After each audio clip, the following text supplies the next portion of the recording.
Hello again in this installment of Spiritual Wisdom. I'm grateful to all of you who follow me here and to this little community here on YouTube. And if you've been here before, welcome back. I hope you're doing well.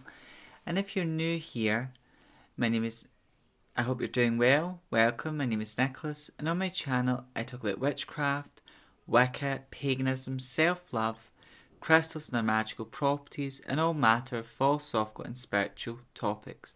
So if you're interested in those types of things, you know what to do. Please subscribe and click the bell icon so you're notified each time I post a new video. Now today I'm going to be talking about be aware of know-alls. So when you're first starting out in spirituality, you might not know what path is right for you. And again, religion and spirituality are not the same thing, but for you, it could be a religious path you're drawn to. It could be a very spiritual path. It could be as witchcraft as a magical practice, and there's so many different types of witchcraft. It could be a specific type of witchcraft. But when you're starting out, there will be certain people. You've got this deep desire. So I feel a lot of people are spiritual or who walk a religious path. They've got a lot of these questions, big questions, which science can't answer and questions what logic can't answer. And spirit doesn't really work in the realm of fact and logic. It works outside of that. And magic, spirit, spiritual beings, they're unseen forces. They can't be seen, or they can't be physically touched, and they can't be seen with the physical eyes. They can be seen with your third eye, but they can't necessarily be seen with your physical eyes. And a lot of people who are very spiritual know that there's so much out there what we can't see. There's so many forces, so many different beings, so many different types of energies in this universe what we're not always aware of, but there's so many different energies out there. But there are people, when you're first starting out, a lot of occult leaders, they blind people with their charisma. Now, occult leaders don't want people to think for themselves. They don't like people to ask too many questions. They just like to tell you information and they want you to run with it. They don't want you to question that information. They don't want you to do further research. They just want you to blindly believe what you're told and follow the leader. They can be people that can claim to be spiritual gurus, teachers, but that's not their intention. Their intention is not to help people. Their intention is either to make money off people, to exploit people. And we're not talking about someone who does genuine services and they're trying to make money from those genuine services. Because, for example, if someone is an actual tarot card reader or a person does certain readings and they charge for that, that's all well and good. That's above board. But we're talking about someone who's want you to give away your hard-earned money to be involved in something. And the money, you're not really getting anything out of what you're paying for. So some occult leaders, they say what they say to get money out of you. And some of them, they just do it because their ego needs fed. They need validation, approval, round of applause. They need people to follow them to feel important as well.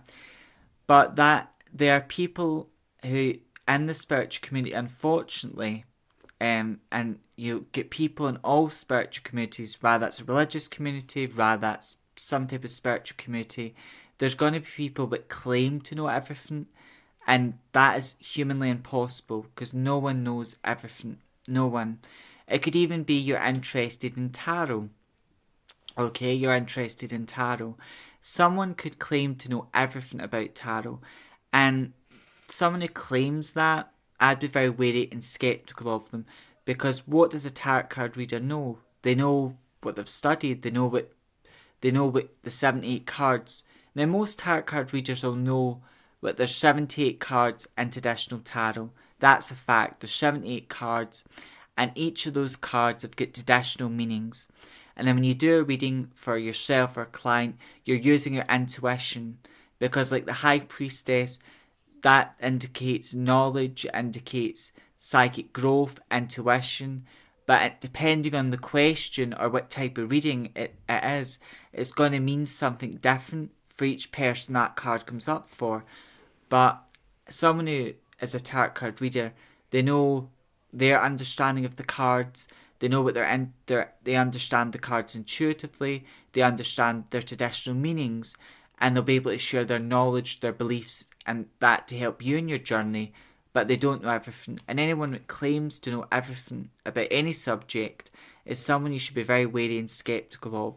It's the same like I love crystals. I know a lot about their energy crystals. I know a lot about how to work with them. So I know a lot about that, how to work with crystals. But different crystals have got a different energy to them, different vibration. But I don't know everything about crystals. But I share what I do know in my own personal experiences to help you in your journey. And same with candle magic. Magic is a beautiful practice, and I know a lot about candle magic, and I'll share what I do know, but I don't know everything about candle magic. And even magic itself, I know how to make it work. I know how to make it work for me. I know what it is. I have an understanding of what magic is and how to make it work, but I don't know everything about it. And I just think it's so important to be wary of people who say they know everything and what their way is the only way or the true way. These types of individuals are the types of individuals you want to be very wary and skeptical of. Because what we have to remember when we're walking a spiritual path is it really all comes down to what you believe at the end of the day. That's your truth.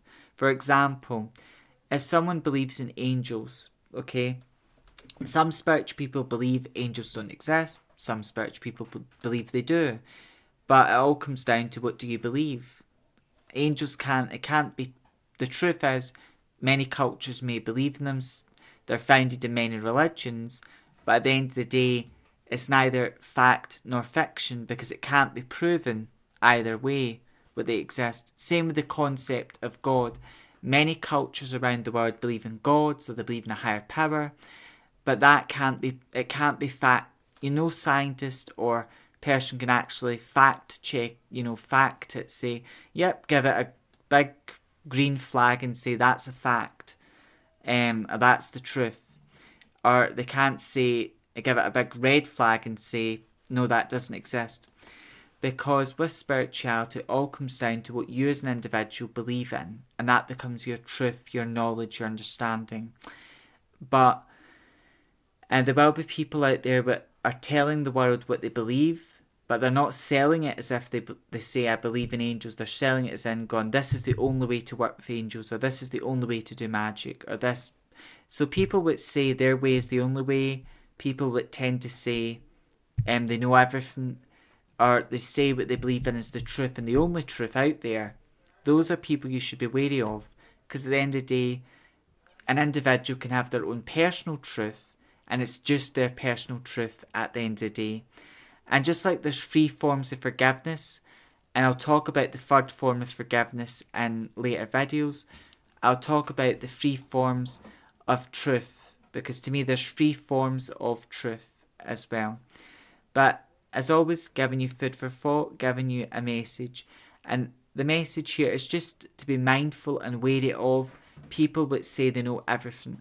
Because even someone who lived for if a human being lived for 500 years, okay, and their brain was still intact, they were still healthy and well, they would know a lot, and perhaps there's a lot we could learn from that person, but even they wouldn't know everything because there's so much knowledge out there, there's so much to learn, and there's so much to know as well, and there's always more to understand, there's always more to learn, there's always more to know, and it's inhumanly impossible to know everything.